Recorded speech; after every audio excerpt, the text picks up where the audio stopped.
Welcome to the podcast, Love and the Marriage Squeeze. I'm your host, Inyetia, and I'm so happy that you are joining me here today. We have a great conversation coming up for you with therapist and author Shundria Riddick. She is amazing. She holds a master's degree in counseling and is licensed in the state of Texas. She has spent the last several years in the trenches of parenting, working, and growing her own business. And like the typical human, she has juggled all of these things while dealing with the emotional and mental battles of life's daily issues. Shundria currently has a robust private practice in Coppell, Texas, that offers virtual counseling, educational groups, and life coaching. She has the phenomenal ability to disarm any audience as she encourages them to live a life of freedom. Yes. Freedom! Yes. Now, if you've been listening to the podcast, this is our second episode with Shundria. And the first one, we talked about the holiday blues, and she gave us some tips for dealing with them. If you haven't listened to that, make sure you go back and listen to it. This one is also about the holidays because we are in that season. You're feeling merry, hopefully, and not so bluesy. And this time we're going to talk about something a little bit different. We're going to talk about dealing with difficult family members over the holidays. Mm-hmm. Yeah. You know how it goes. You show up to the holiday party and, maybe you were excited to be there. Maybe you were feeling a little bit anxious, but you get there and everybody done showed up cutting a fool. Or maybe that's not your family, but there are a lot of families that are like that, right? And there's a lot to deal with. So today, Shundria is going to help tell us how to manage some of these difficult situations. So, yeah. Yes. Thank you for having me. This is great. Thank you. Well, thank you for being here. We really appreciate it. So I know that I just love the holidays. I love my family. And there's, often pressure to create the perfect holiday experience, right? To have the perfect dinner. Everyone's there. Everyone's having a good time. And it's not happening, right? It is not what you want it to be. And there are so many ways to approach it, at that point. Like, how do we just relax and let it be? Or do we turn into Clark Griswold, right? From Christmas Vacation. Like, Christmas Vacation is one of my all-time favorite movies. Mine too. He tried. Poor little thing. He tried. He tries so hard. He loves his family, he wants to have the perfect Christmas, and it's just not happening for him. And he blows it big time, right? Yes. And I just love every piece of that movie, and I watch it every year. Every year. I watch it every year. Yes. Every year. It's a holiday tradition, right? It is. So, but I'm wondering how we don't, how we can avoid turning into Clark Griswold. Oh, man. Over the holidays. So he's so stressed out by so many things, it's just everything that's not going right and trying to live up to these expectations. But what are some common holiday stressors that we can be on the watch for? Man, like you said, expectations, right? So we have got to stay off social media. I think we get a lot of expectations and a lot of what we call these great ideas that we can do something different for the holidays. And we just have these expectations that it's going to look the way it's supposed to look and it's supposed to be perfect. So we just stay off of social media and kind of alleviate the pressure of perfection that social media tempts us with. I think that helps a whole lot. So we can kind of create our own expectations, right? We got to question the expectations that we have and just the idea, right? And then create something that that you can execute, right? So tell yourself the truth about your time. Tell yourself the truth about your money. Tell yourself your truth about your own ability, right? I can't make 5 cakes and,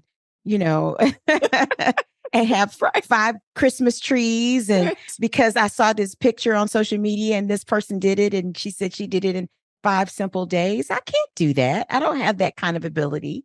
So I have to tell myself the truth and just, kind of do the things within my own ability, my own wallet, and my own time. Absolutely. Yeah, I feel that because sometimes I feel the stress of the holidays and trying to do all these things. And I've really eliminated a lot of what I do for the holidays just because I'm all about just keeping it peaceful and simple, and not stressing out, because the holidays to me are stressful enough with just, like you said, all the expectations. And then the different things that you see. There's so much in the media that kind of makes us, can make us feel like, we're not necessarily measuring up. Like you said, the posts that you see, or even these holiday movies with just the perfect Christmas lights and Christmas trees and the perfect family get-togethers and holidays. But we know that often it's just not like that. Right. Yeah. Not many people get the Lexus with the bow for Christmas. Right? That commercial comes on every year.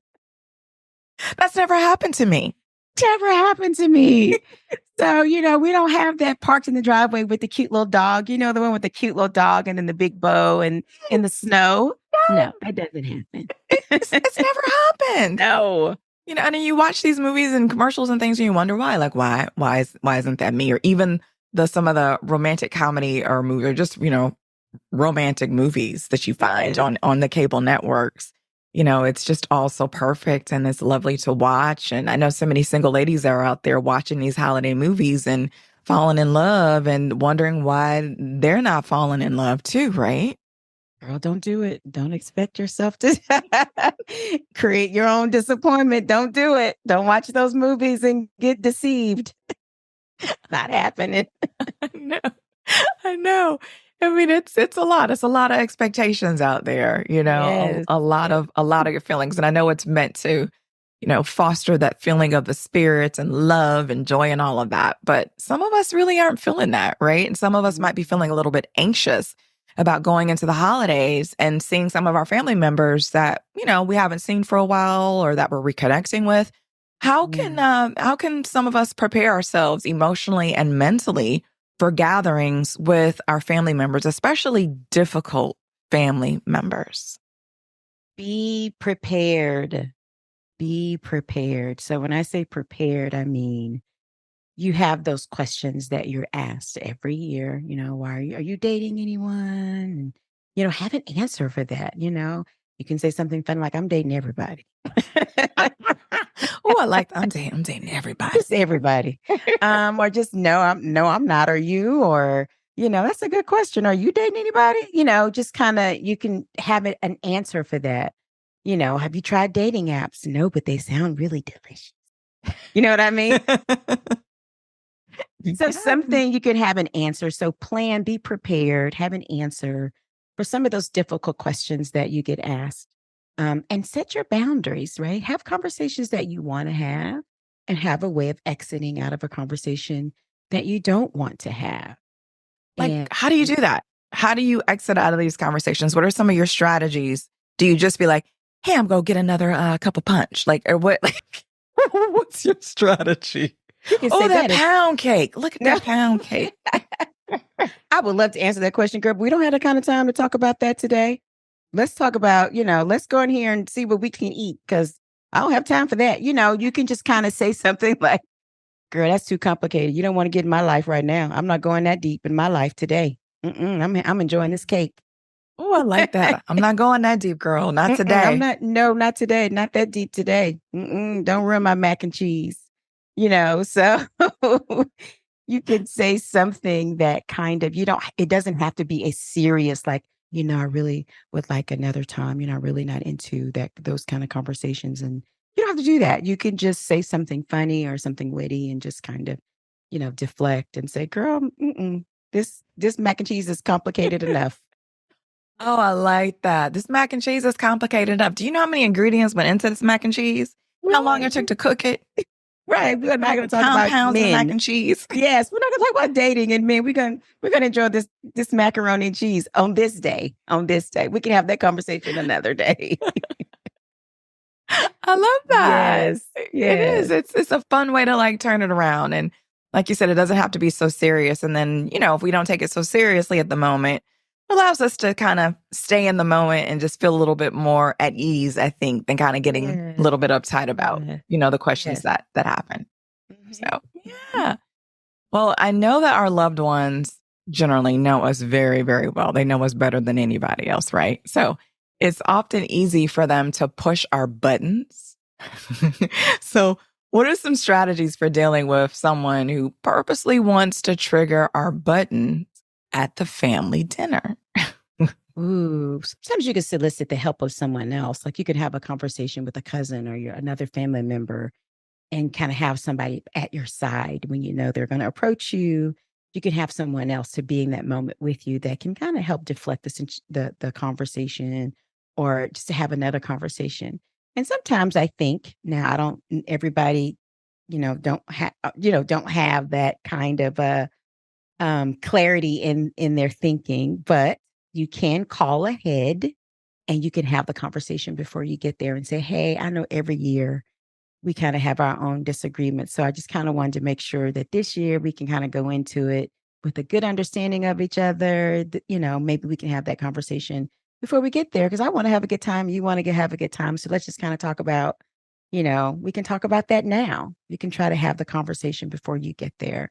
Or you can go there for a little limited amount of time and you can leave. You can say, "Hey, I'm here for 10 minutes. Hey, hi, everybody. How you're doing?" Shake hands, play a game, and then you can exit. But really, it's up to you. I like the idea. I like those ideas. And especially I like that idea of calling someone up ahead. That's really bold and direct to know that there's someone in the family who might want to have a particular conversation with you. There's something that's eating them or just something that they're just going to bring up, that you go ahead and tackle that before the family event, for the dinner.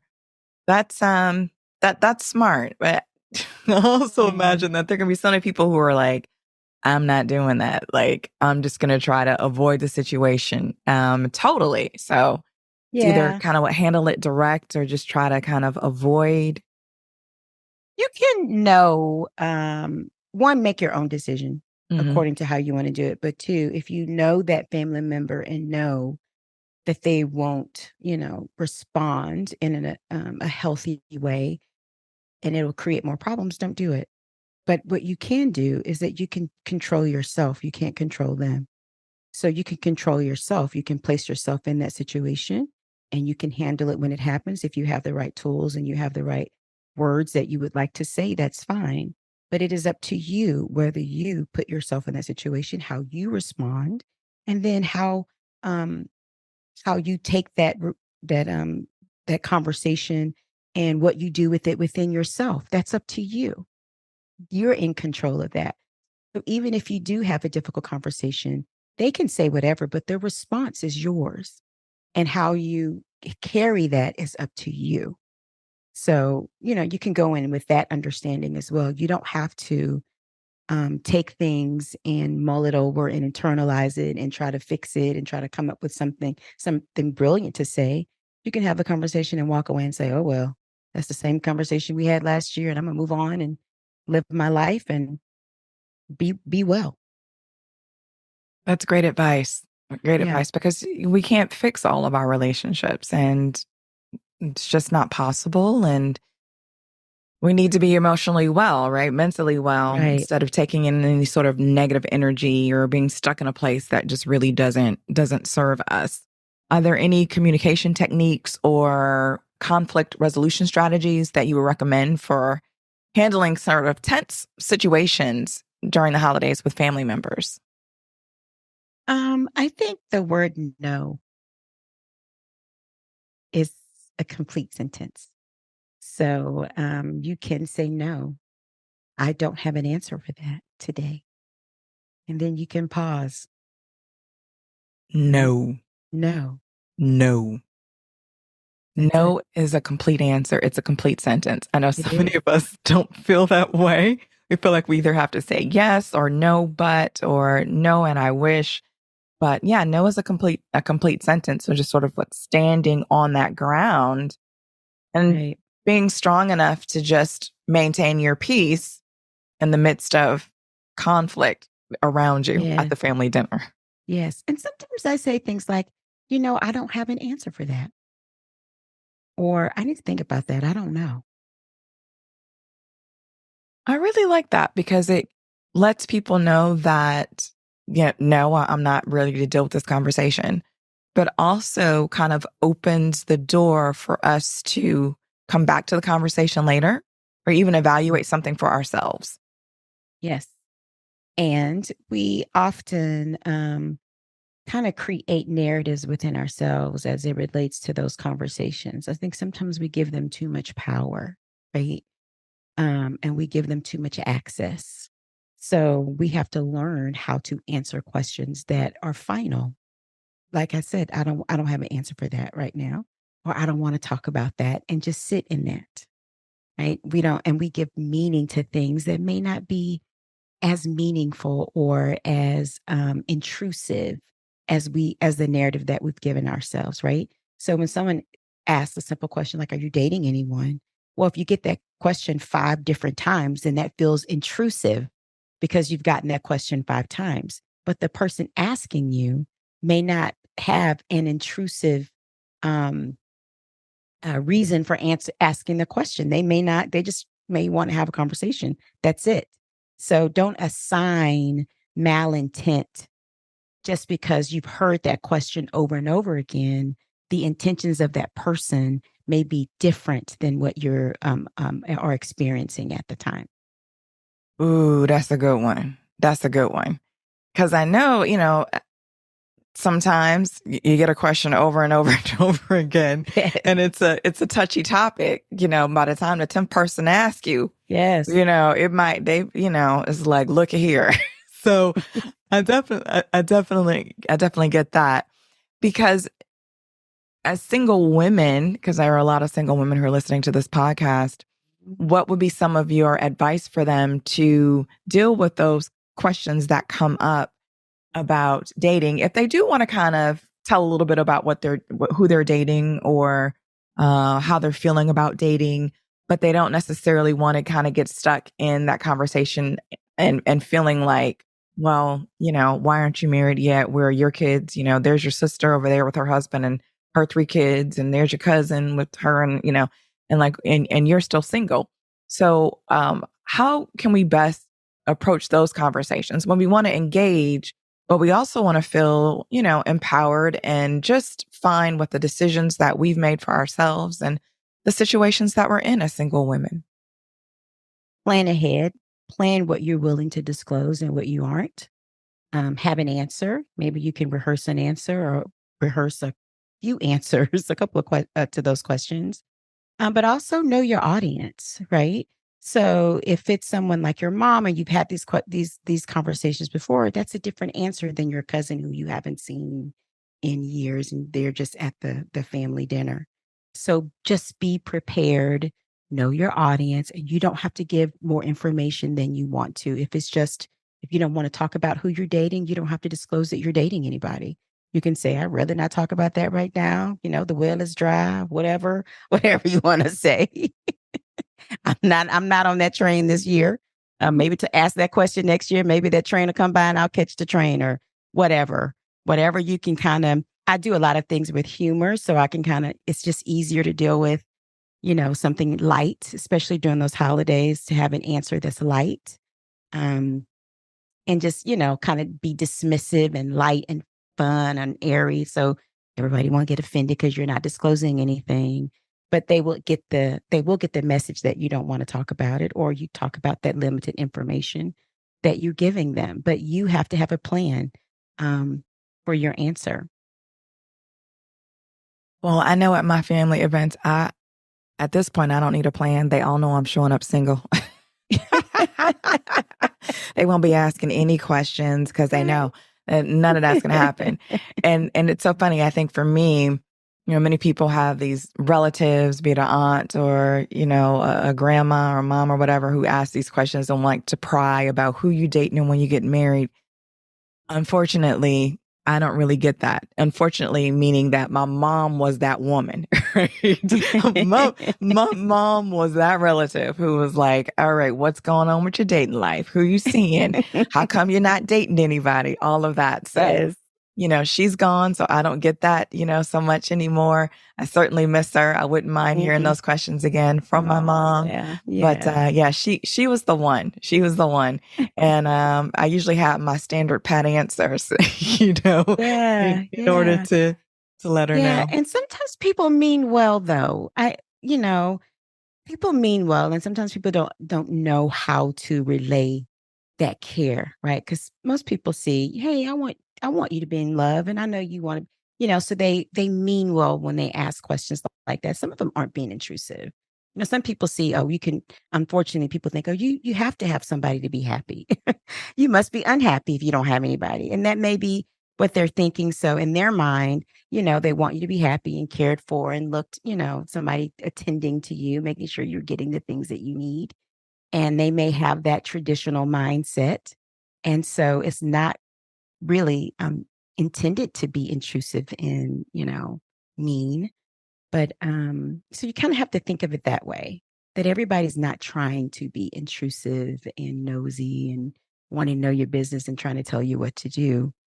But sometimes people don't know how to do it quite well, but they have good intentions.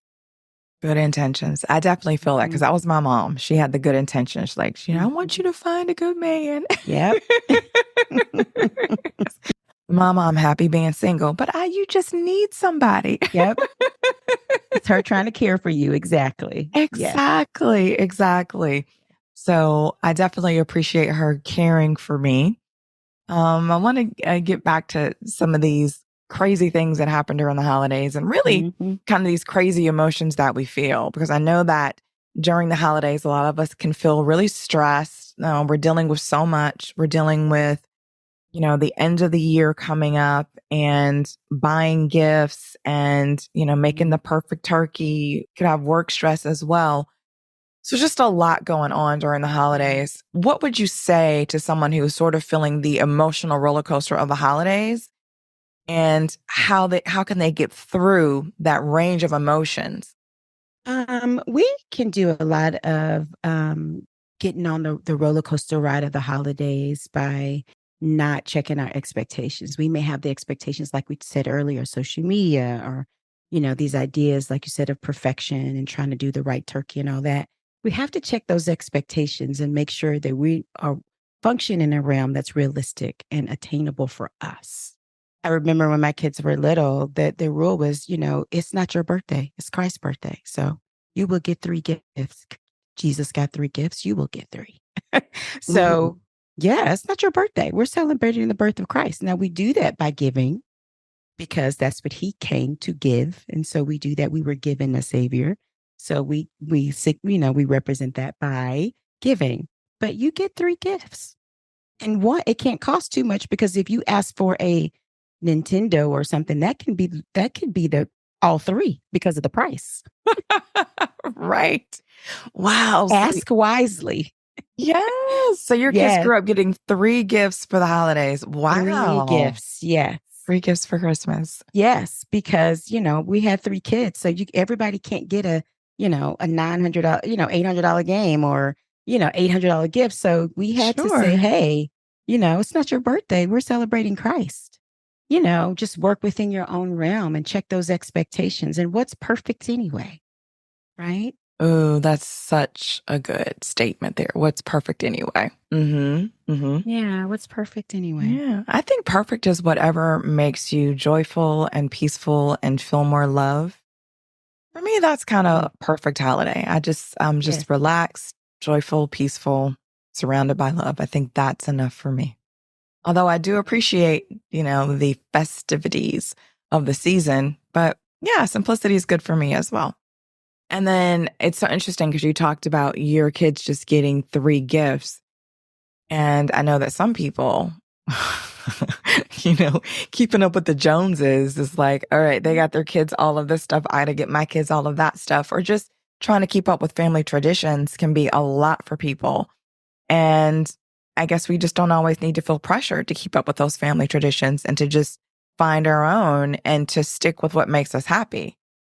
Right, right. Not always having to, like you said, keep up. You create your own. Everyone around us has their own struggles. They're doing their own thing. You don't have to join their thing, right? So if the family next to you is spending thousands of dollars for Christmas on their kids, you don't have to join them. And I think you know, I wanted to make sure my kids learned lessons, right? That this is just not about you. This is about family, right? It's about our time together so that you're constantly communicating that with kids and family members, right? Making sure you're having activities that are meaningful, not just gift giving. That's a part of it. But like you said, spending time, quality time with family and having traditions and doing games and things like that, focusing on that and making sure you're emphasizing those things and not just what you give and what you get. Yeah. I mean, that's the spirit of the holidays that you're talking about. Exactly. The real Exactly. spirit of the holidays. And then as far as, being pressured to join family who might be difficult.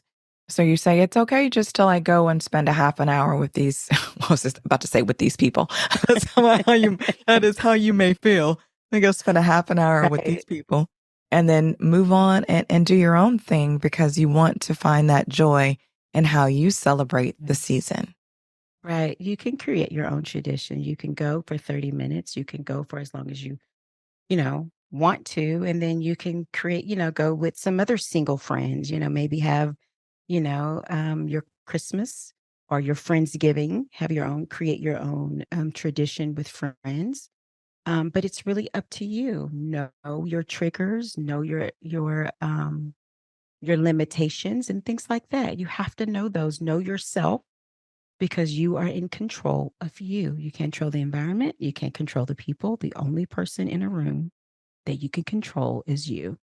And so you can do that by creating your own things, your own traditions, and your own meaning.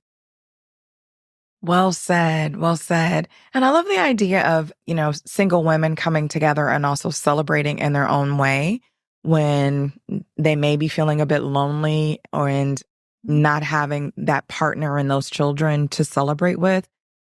I've, been single for forever.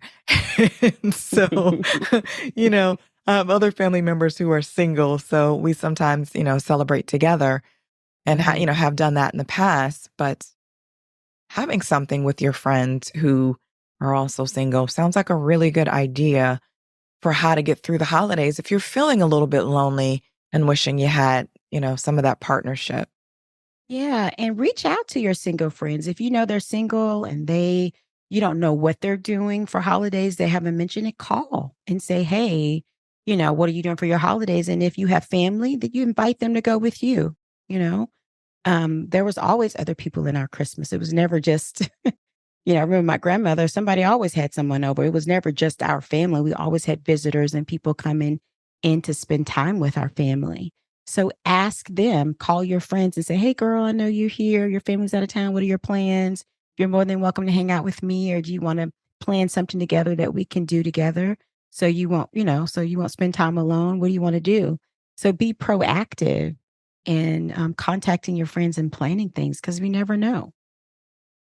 That's so true because so many people, I think, are lonely sometimes for the Mhm. holidays and would love to be with other people and are often left out. And we're not necessarily always reaching out to those people. Sometimes we can tend to, I think people can sometimes tend to stay in their own circles and not reach out to other people during the holidays because, we're used to our same family and friends that we're always with for the holidays. But the idea of reaching out to some other people who may want some companionship over the holidays, whether that's another single friend or, some senior citizens who are often lonely during the holidays as well.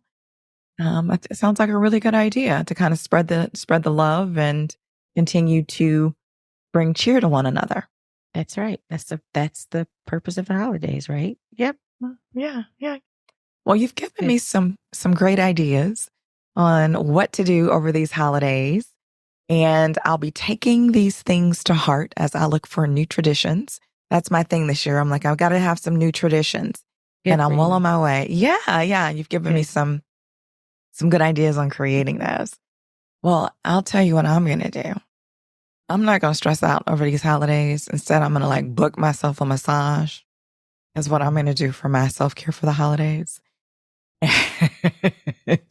And I may binge watch, some Christmas movies. Like that Mhm. is kind of what I'm feeling this year.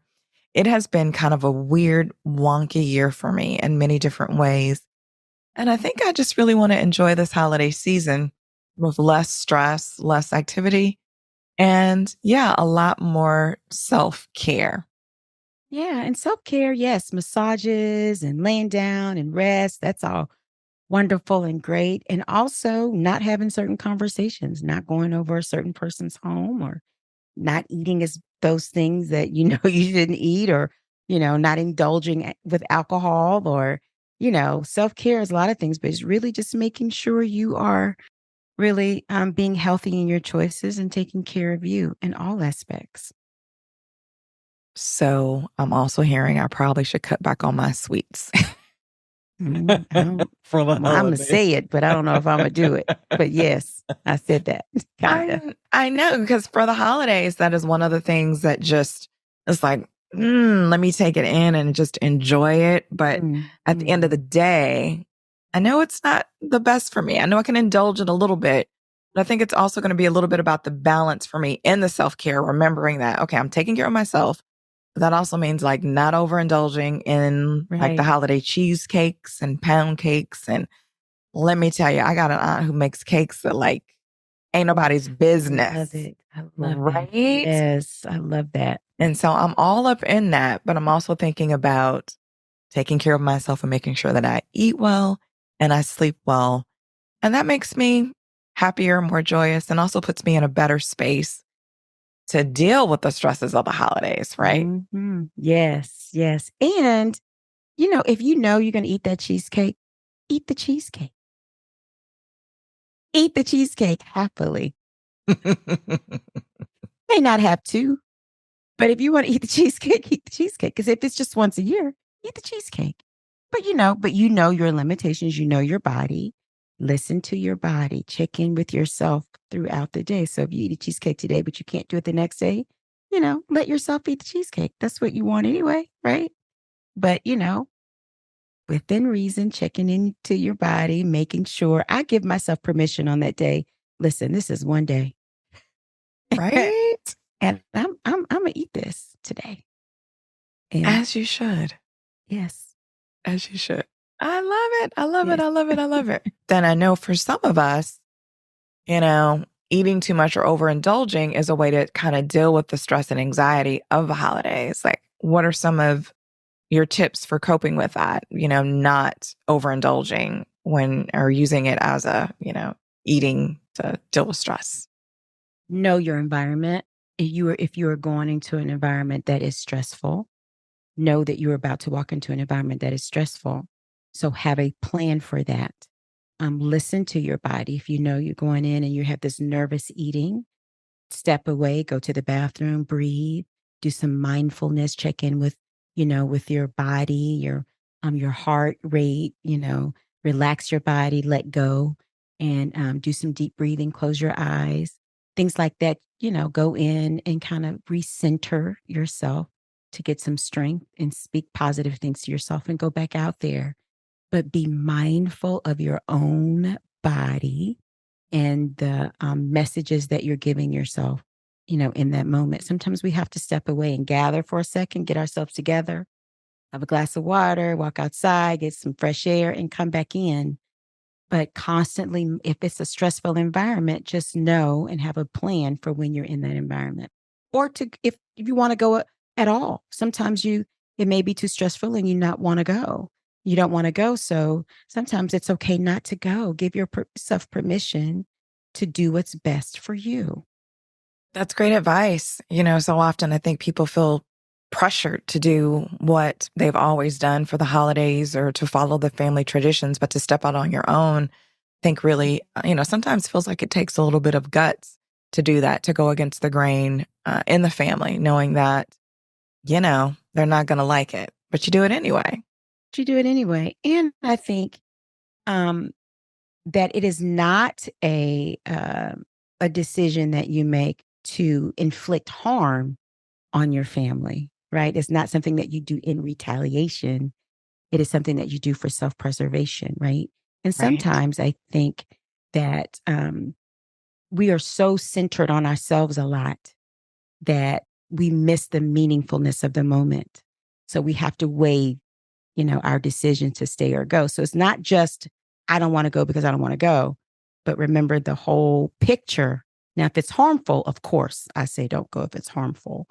But sometimes we do have to make sacrifices because of meaningfulness, and gathering of family and memories and contributing to, the nieces and nephews, and they want to see you and they're excited and all of that. So in cases like that, I say limit your time. Go for 30 minutes, an hour, and leave. But make sure that you're making the best decision you can for yourself. Yes.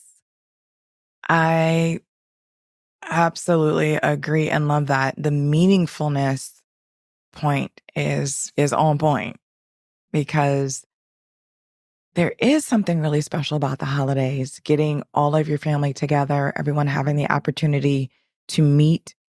And if someone isn't there for whatever reason, and they could be there, there's something missing, and maybe they got an issue with one family member, but that means that they've skipped out connecting with all these other family members that they don't have an issue with. Exactly. So I get that idea and love that idea of sacrificing to create meaning, to make memories for the family, to gather, to create connections. I think that's really important, to just sometimes you just got to do it. Grin and bear it, do your half hour, but show up for the family, show up for the love, show up for the people who want to see you and want to connect with you. Show up. Yeah. Yeah. As a kid, I never knew the disagreements between aunts and uncles or the adults. I just remember the faces and the fun of having everyone there. It just made great memories. And I still have, a smile when I think about all the kids lining up with our bags and everybody comes by and dropping, gifts in everybody's bag, and my grandmother and grandfather and aunts and uncles and cousins and all the things. It's just really meaningful. I don't remember what I got. I don't remember the toys. I just remember the faces and the fun and just being with family. So sometimes it's just that. It's just being together and creating memories. Yep. Well said. Well said. You've given us so much to hold on to, so much to think about, and ways to really cope with our stress of the holidays, if we feel it, anxiety of the holidays, if we feel it. What are some signs that we may need professional help or support in coping with the stress and anxiety that sometimes come along with the holidays? Yeah, I think if it's the persistence, right? Is the intensity and the persistence. So if it's too much where, you're noticing that you can't sleep, you can't concentrate, and it's lasted over a period of time. So usually we see this holiday stress between November and the beginning of the year. But if it keeps going and the intensity worsens, I would say, contact a doctor or contact your therapist and kind of talk to them about what's happening. Because sometimes that can be a sign of, different thing. Um, but yes, the persistence and the time. If it's too much and you still can't get out of bed and you can't function and you've lost productivity, you're not engaging in the world around you, I say that's when you need to go talk to someone. All right. Well, you've given us that info. And what if there's someone who's like considering therapy or session during the holidays and they're still hesitant to go? Because some people are like, I'm so happy that going to therapy is becoming normalized and accepted. What would you say to someone who still feels like, I can handle it on my own and, I don't do therapy? Well, I don't think, I think people have a misperception about therapy. And so one of the things that you can do is that you can call a therapist and interview them and ask them the questions. I love when clients call and ask me, interview me to make sure that I'm the person that they need and that they want. Right. And I also interview to make sure I'm the person that they need, that I can help them in the manner that they need help. But you can call a therapist and ask all the questions. A lot of them have free consultations. You don't have to pay for it. I do, free 15-minute consultations, and people call me and they ask me questions. What is therapy? What happens in therapy? What if I'm uncomfortable? Then what happens? What are some of the topics that we talk about? Things like that. So interview them and you can choose whether you can go or not. But you'd be surprised that some of the ideas that surround therapy that you kind of have from TV or social media or family, it's not that. It is really a great experience that you can have with someone to walk you through some different things in your life. So I say just try, call an interview and see. All right. Well, if someone wants to reach out to you, how do they do that? I am at Shundria Riddick on everything. ShundriaRiddick.com is my website. All right. So thank you very much. You know how to find Miss Shundria Riddick if you should need some help. And yeah, definitely encourage you to enjoy your holidays, stress less, and yeah, know your boundaries, right? So thank you Yes. so much, Sandria. This has been a wonderful time having you here. I Thanks wish for you, having me. yeah, Thank you so much. It's been so fun. Thank you. yes. Well, enjoy your holidays and, sure you're going to have a great time because I already know you know how to manage all the holiday stress and anxiety. So yours is I going to will. be really blessed. Thank you. I will. I will make sure I have a great time. It's once a year and I'm going to have a great time. Yes. I love it. I love it. Well, thank you all for listening. And we'll see you next time on our podcast, Love and the Marriage Squeeze. Thanks again to our guest, Shundria Riddick, who shared some super helpful tips on making those family holiday gatherings a lot more joyful. We'd love to have you back, so make sure to subscribe to the podcast and check out our website at themarriagesqueeze.com to get the layest updates on the docuseries. The podcast is produced by yours truly and Jessica Estelle Huggins. A big thank you to our editors, Michelle Cantu and Ray Williams. I'll see you next time. Until then, I'm sending lots of love your way.